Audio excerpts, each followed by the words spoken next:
reabsorption. Most reabsorption are filtrate back into the blood take place proximal convoluted tubules. तो जो आपका reabsorption है कहाँ होता है?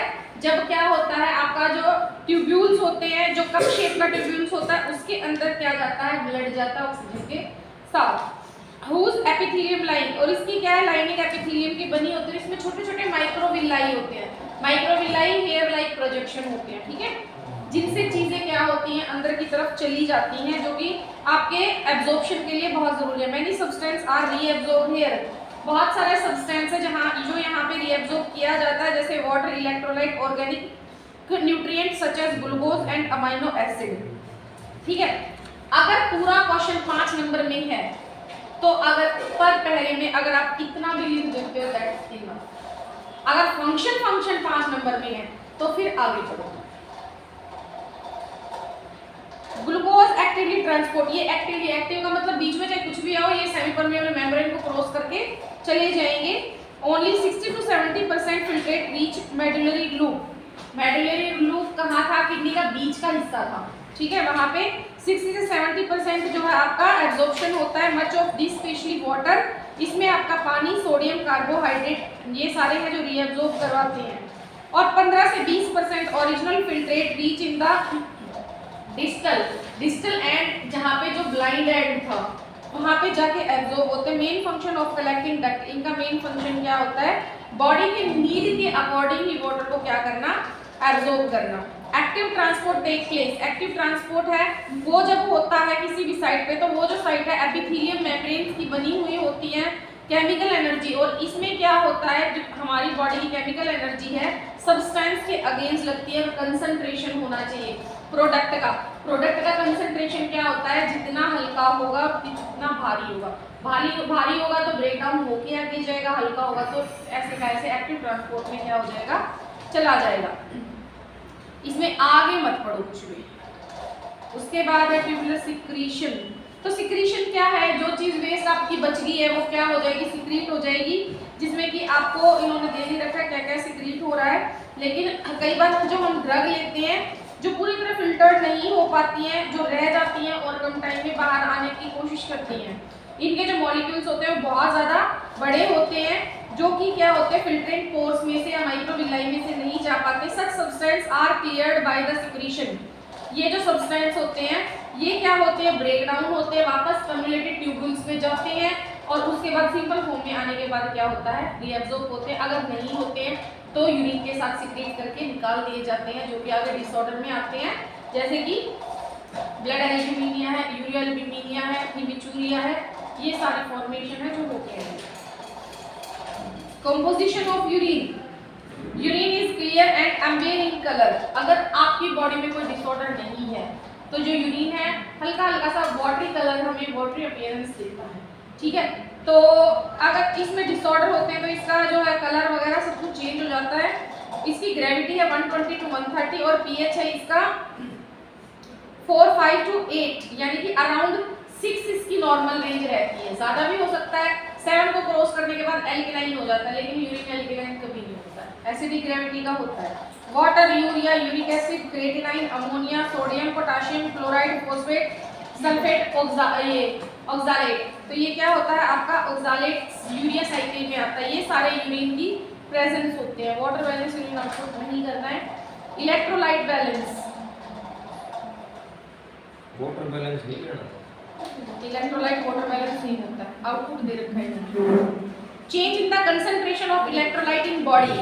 हमारी बॉडी में इलेक्ट्रोलाइट की कंसंट्रेशन चेंज होती रहती है due to body water content. कितना हमारी बॉडी में पानी है, इलेक्ट्रोलाइट लेवल, और कितने इलेक्ट्रोलाइट प्रेजेंट हैं. उसके बाद है sodium potassium balance. Sodium is most common cation, positively ion charge extra cellular. तो एक्स्ट्रा सेलुलर जो सेल के बाहर प्रेजेंट होता है वो सोडियम होता है, और जो पोटाशियम आपका इनर होता है. Sodium is constitute of almost all food salt often added food cooking during cooking. तो सोडियम क्या है? जब भी हम खाना बनाते हैं तो उसमें एडिशनली बाहर ऐड करते हैं. दिस मीन, इसका मतलब क्या होता है कि इसकी कंसंट्रेशन ह्यूमन बॉडी में ज़्यादा होती है. Amount of sodium excrete in the sweat. बहुत सारा जो सोडियम है पसीने में आ जाता है. कई बार अगर पसीना आए गर्मियों में और आंख में चला जाए तो देखना बहुत ज़्यादा जलन होती है, क्योंकि उसमें सोडियम की प्रेजेंस होती होती है। तो क्या है, इनमें अकर व्हेन द पायरेक्सिया, जब हमारी बॉडी में फीवर होता है तो भी सोडियम का अमाउंट क्या होता है, ज़्यादा होता है। The renin angiotensin aldosterone mechanism maintain the concentration of sodium and potassium. तो इसका काम होता है हमारी बॉडी में सोडियम पोटाशियम की कंसंट्रेट को मेंटेन रखना, ना ज़्यादा होने देना ना कम होने देना। उसके बाद है आपका, अगर किसी भी रीजन से ये बैलेंस बिगड़ता है तो 7 to 10 डेज में electrolyte secretion in sweet is reduce. तो क्या होता है, पसीना आना या पसीने में सोडियम का आना बंद हो जाता है। सोडियम पोटाशियम अगर हाई कंसंट्रेशन, इन दोनों में ही डाइजेस्टिव जूस बहुत ज़्यादा होते हैं। Sodium in gastric juice, potassium in pancreatic and intestinal juice. These ion are reabsorbed by the colon. ये जो दोनों ही आयन हैं कॉलन में जाके एब्जॉर्ब होते हैं, ठीक है। Following acute and prolonged diarrhoea, लंबे समय तक अगर किसी को डायरिया रहता है तो इलेक्ट्रोलाइट इम्बैलेंस होता है, क्योंकि उसमें क्या होता है, अनडाइजेस्टेबल फूड बाहर आता है जो पूरी तरह से एब्जॉर्ब नहीं होता। इसी वजह से इलेक्ट्रोलाइट के साथ साथ डिहाइड्रेशन है जो वो भी पेशेंट में देखने को मिलती है। Renin aldosterone system, sodium is a normal constituent of urine. Urine का नॉर्मल कंस्टिट्यूएंट है, एक तत्व है एक्सक्रीशन बाय हार्मोन एल्डोस्टेरोन। तो ये किसकी प्रेजेंस में है जो रेगुलेट होता है, एल्डोस्टेरोन। और एल्डोस्टेरोन एड्रेनल कॉर्टेक्स क्या करता है, सिक्रीट करता है। और एड्रेनल कॉर्टेक्स जो किडनी के ऊपर होते हैं, दोनों किडनी के ऊपर होते हैं, ठीक है। यहाँ पे एफेरेंट आर्टरियोल होते हैं नेफ्रॉन के, जो कि एक एंजाइम को सिक्रीट करते हैं जिसका नाम होता है रेनिन।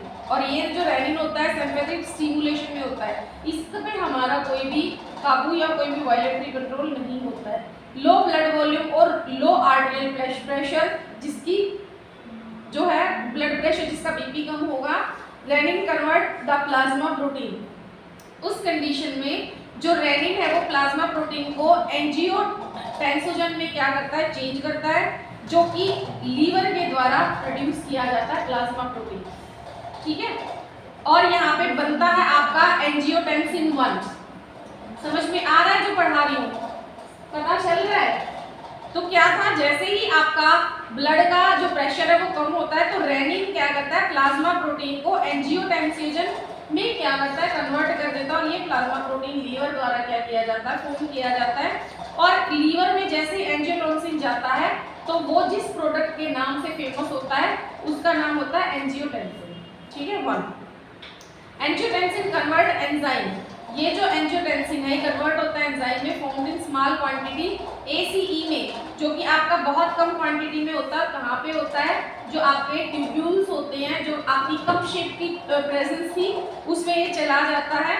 एंड कन्वर्ट एंजियोटेंसिन 1, और जो एंजियोटेंसिन 1 था आपका किस में चेंज हो गया, एंजियोटेंसिन 2 में बदलेगा, ठीक है। यहाँ पे with the presence of some enzyme called ACE, उसकी प्रेजेंस, अगर किडनी में वो प्रेजेंट ना हो तो जो आपका एंजियोटेंसिन 1 था वो एंजियोटेंसिन 2 में चेंज नहीं होगा।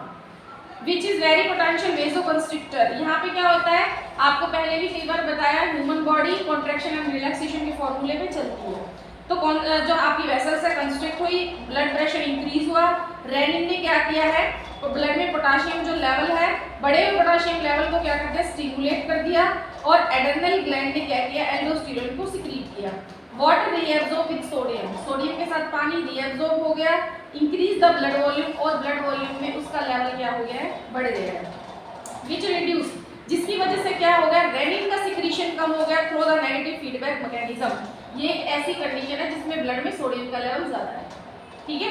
तो नेगेटिव फीडबैक, क्योंकि रेनिन ही तो था जो क्या कर रहा था, आर्टरी प्रेशर को बढ़ा रहा था, जिसकी वजह से प्लाज्मा प्रोटीन है जो चेंज हुए थे। अब अगर रेनिन ही कम हो गया तो आगे का प्रोसेस तो अपने आप ही खत्म हो जाएगा, ठीक है। व्हेन सोडियम रीअब्जॉर्प्शन इंक्रीज, जब आपका सोडियम रीअब्जॉर्प्शन होता है, पोटाशियम एक्सक्रीशन इज इंक्रीज। तो जब सोडियम हमारी बॉडी में एब्जॉर्ब होगा तो पोटाशियम बॉडी से बाहर निकल दिया जाता है थ्रू नेगेटिव फीडबैक। जैसे ही पोटाशियम अगर बॉडी एब्जॉर्ब कर रही है तो सोडियम क्या हो जाएगा, पॉजिटिव फीडबैक मैकेनिज्म के अकॉर्डिंग बॉडी से बाहर निकाल दिया जाएगा, दोनों एक साथ नहीं होंगे। उसके बाद है आपका इनडायरेक्टली रिड्यूसिंग इंट्रासेलुलर पोटाशियम, ऐसी कंडीशन में जो इंट्रासेलुलर फ्लूइड पोटाशियम है उसकी कमी हो जाती है। Profound dialysis is lead to hypokalemia, और बॉडी है जो किससे सफर करती है, hypokalemia, which is refer to the low level of potassium in the blood stream, ठीक है। उसके बाद कैल्शियम बैलेंस या पीएच बैलेंस। कैल्शियम बैलेंस की जरूरत है नहीं क्योंकि ये इतने पेपर में नहीं आते हैं, वाटर और इलेक्ट्रोलाइट बैलेंस ज़्यादा आता है। नेक्स्ट आपका यूरेटर है, इसको हम लोग कल करेंगे, ज़्यादा बड़ा नहीं है, छोटा ये यूरेटर और यूरिनरी ब्लैडर दोनों को हम कल करेंगे, टाइम मिलेगा तो यूरेटर को हम बता देंगे। ठीक है, इसको बंद करो।